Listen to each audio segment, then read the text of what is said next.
Hi, so this is a square one, and if you know how to solve a square one, then you know that about 50% of the time, you, hold on, you end up with something like this, where it's all okay, no, you don't end up with this, but you might end up with like a single swap, which means one, or like three swaps, or like five swaps, or something, an odd number, and that means you have a parity problem on the square one. And the only way to solve an odd number of swaps is to take it out of cube shape. What am I doing? And if you get to a state like this, where you have three corners swapped with three corners down here, then going like that means that you have swapped three pairs of corners, and that's essentially doing an odd number of swaps. And after you do that, then you are now able to solve it.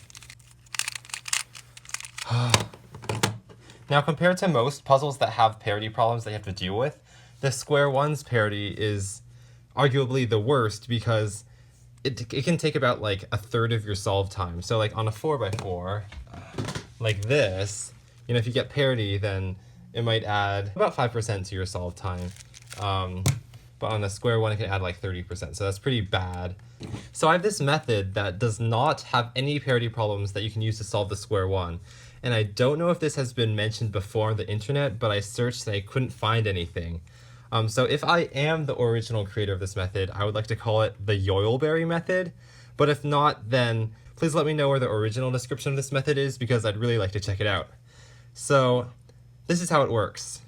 You might be thinking, how can you avoid parity problems? That's just like a mathematical truth about the square one. But let me show you how it works so you can kind of see where I'm coming from. So let's just solve it like normal. So here's the scramble, okay?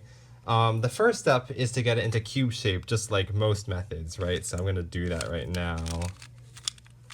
That's like, you can do it optimally or whatever. It's not very hard, it's nothing new, right? Okay, so the second step, usually if you're doing the Lars Vandenberg method, the second step is to solve the corner orientation, right?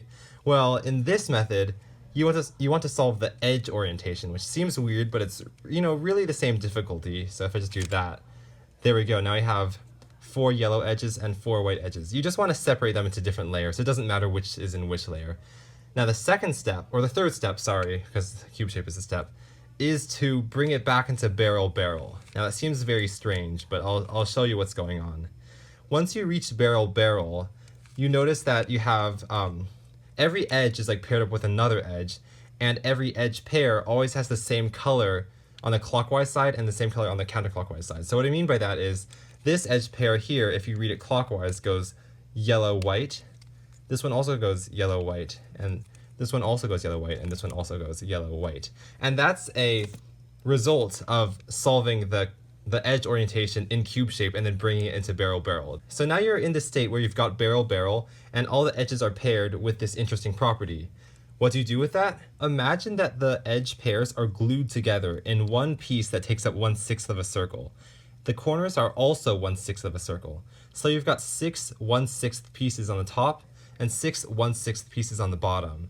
Now you can kind of like just scramble and do any moves you want, just exchanging these 12 pieces that are all the same size. You don't need to worry about bandaging or whatever. And the goal is to look at every single glued edge pair and put the corresponding corner on each side of it that matches up. So if you look at this piece, this like glued pair right here, you want the yellow-orange corner to go here and the white-blue corner to go here. And that's just intuitive, so yellow-orange, is it this one, yellow-orange? Yeah. So there, now they're matched up. And here, white-blue is one of these two, figure out. Yeah, so now you have this like corner, edge, corner kind of quadruplet chunk that takes up half of the circle, and you want to create 4 of those, and that's always possible. And the reason it's always possible is because we created these edge pairs so that white's always on one side and yellow's always on the other side. So if you think about when you go back into the cube shape, yellow will always be in counterclockwise chunks and white will always be in clockwise chunks, and it will work out. Just trust me, it will. So you keep doing that. And one warning is that when you pair things up, pay attention to the edge pairs first, not the corners, because here's the deal. You've got, let's see, how can I express this? Okay, this corner has yellow, green, so you might think, okay, I want to find the edge that lines up with the yellow-green, but that actually won't work. These just don't match up. And that's because this corner actually wants to be paired up with the yellow-red side.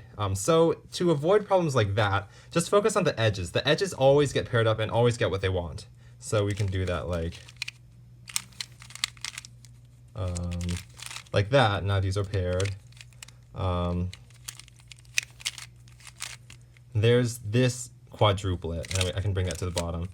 Now there must be better ways of doing it than I'm doing it right now. This is by far the hardest step of the solve, and if you can do it optimally, that would be like the best, I think, but like that seems really difficult to me. On Jap's puzzle page, Rubik's UFO, which is like similar to this, but like there's slightly more moves you can make, so God's number is going to be slightly lower. It's like 16, which corresponds to 8 slices. So it's going to be higher. Anyway, one thing to note about this reduction of the puzzle, where you've got 6 pieces on each layer, is that there's no such thing as parity problems, because a single swap is possible. So to show you what I mean, like look at these 2 pieces here. I can keep the rest of the puzzle intact and just swap these 2. So like they're right here right now by doing these moves. Oh, that's wrong. I can swap these 2 pieces just by doing these moves.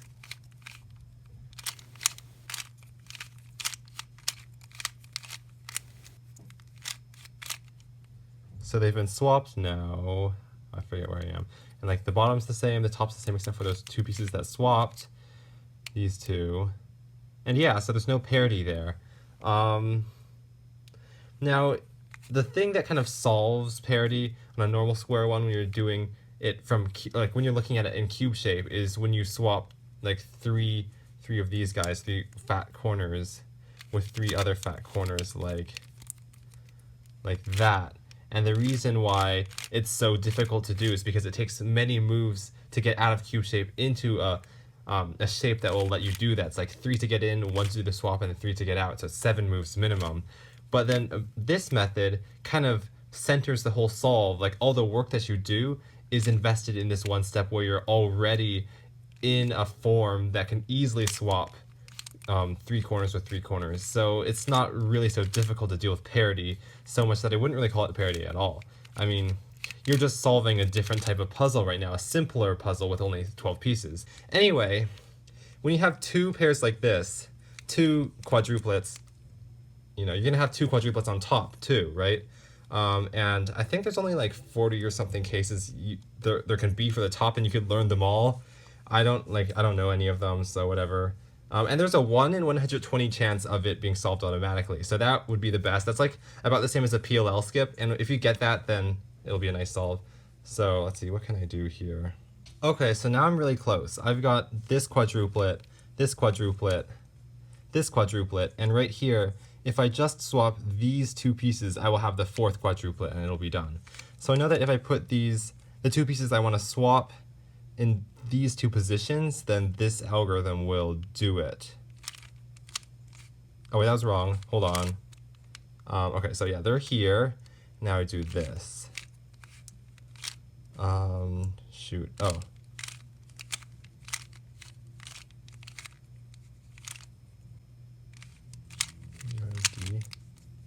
Oh, there. Yeah. Okay, so now we have 4 quadruplets, and we've been treating the edge pairs as glued together, but we're done with this step now, and now we treat the edges and the corners they're attached to as glued together. So now you can imagine it's just like a 2x2. That's what we've reduced it to. And what's more is that since we have diagonal pieces the same color, we've got this like opposite checkerboard pattern kind of thing, there's not that many cases you need to learn for this step.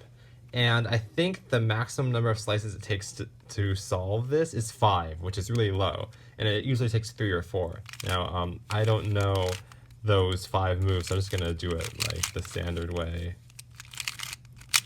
There we go. Along no point in that solve did we have to encounter any parity problems whatsoever. What I think is so cool about this method is that it's like there's 2 different types of reduction as you're doing it. The first reduction is what I'm doing right now. It's like it's been reduced to, 2 layers of 6 pieces each, and that reduction, that's where the majority of the solve takes place.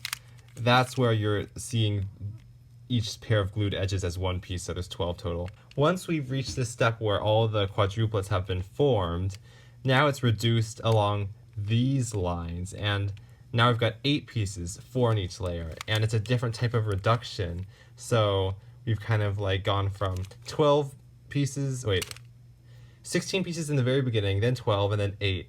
So that's pretty cool. Yeah, like there's better ways to do this last step again. Okay, so do I think this is a good speed solving method? Not really, mostly because of that middle step when you're trying to create those 4 sets of quadruplets. That is very difficult to look ahead. It takes, if you do each quadruplet independently, it takes a lot of moves because you got to do things like 4 times or even 8 times if you're doing each corner independently. So because it takes so many moves to do, I don't think it can save you much time, even though there's no parity. But if somehow someone can solve that step like all at once, you know, like you just had magic knowledge that allowed you to know exactly what moves to do in that step, perhaps it would be a faster method. But as of now, I don't think I'll use it, and I don't really think other people should use it if they want to just purely get fast. It only serves as an interesting method that doesn't involve parity, which kind of shows that it's not destined to be a puzzle where half of its solves are labeled good because they don't get parity and half are labeled bad because they do have parity, and there's really no way for you to determine which one you get. You know, this method isn't like that. Maybe it's more consistent. I don't know.